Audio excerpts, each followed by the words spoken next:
In 2016, Rolex introduced the 116500 LN Daytona, a stainless steel model with a ceramic bezel. The Daytona has always been a sought-after model, and the addition of a rubber strap had already generated excitement. Now that this new iteration is here, the question arises, does it live up to the hype? Rolex has a history of recycling names, and the Cosmograph was previously used for moon phase models in the 1950s. Up until 1963, the watches with chronograph features were simply referred to as chronographs. It was in 1963 that Rolex moved the tachymeter from the inside of the watch to the outside, a change that you can see in this model. This alteration was reminiscent of the 1957 Speedmaster and marked a turning point in the use of the name Cosmograph.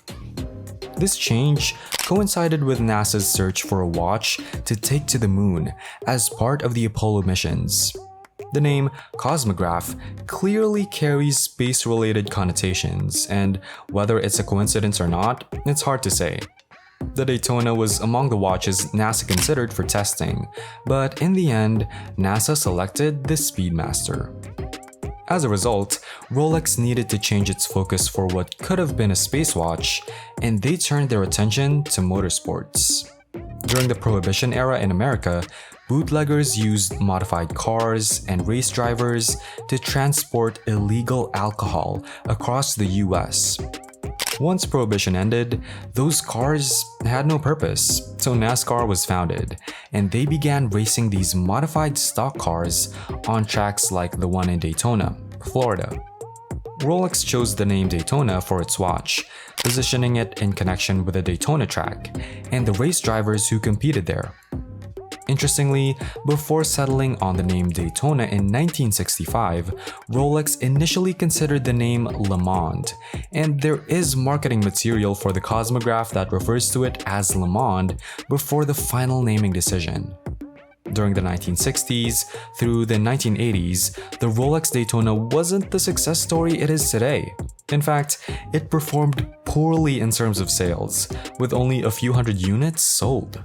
Even the exotic dial Paul Newman version had limited success. The scarcity of vintage Daytona watches is one reason they are now highly sought after and valuable. Rolex didn't sell many Daytona watches during this period, but the brand fared relatively well during the quartz crisis that severely impacted other watch manufacturers. The turning point came in 1988 with the introduction of the 16520, featuring a modified Zenith El Primero movement transformed into the caliber 4030.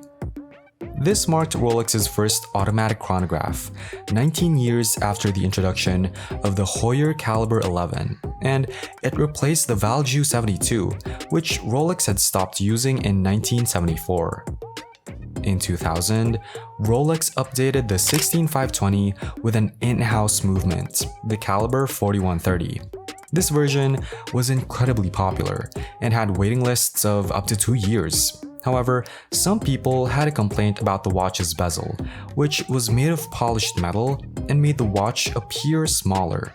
Enthusiasts and collectors started wondering when Rolex would release a ceramic bezel version of the Daytona.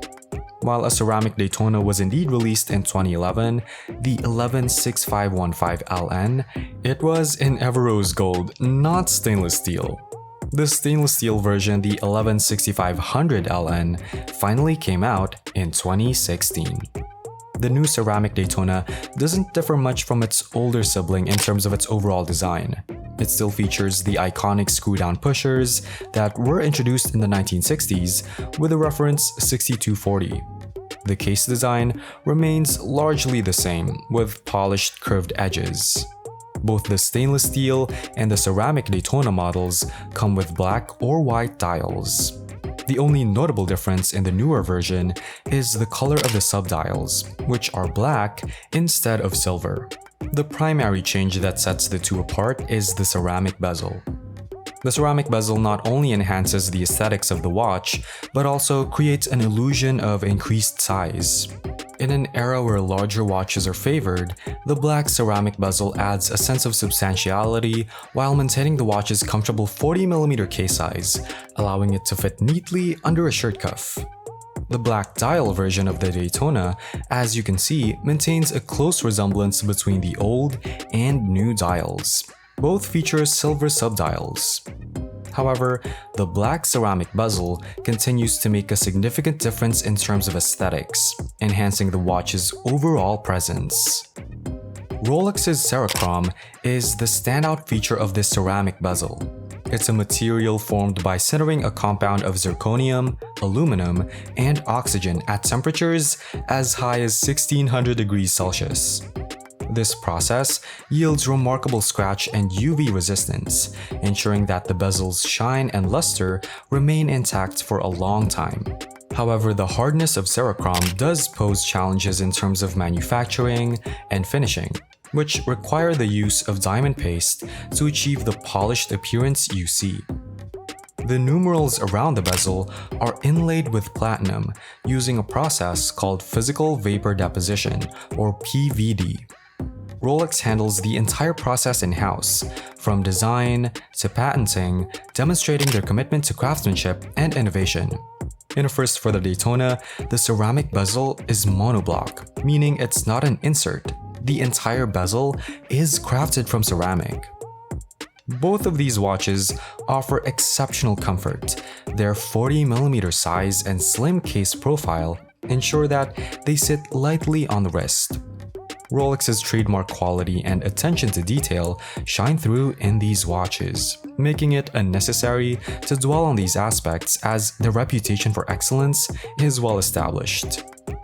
The price increase was expected, with the old model having an RRP of around £8,000 before it was discontinued.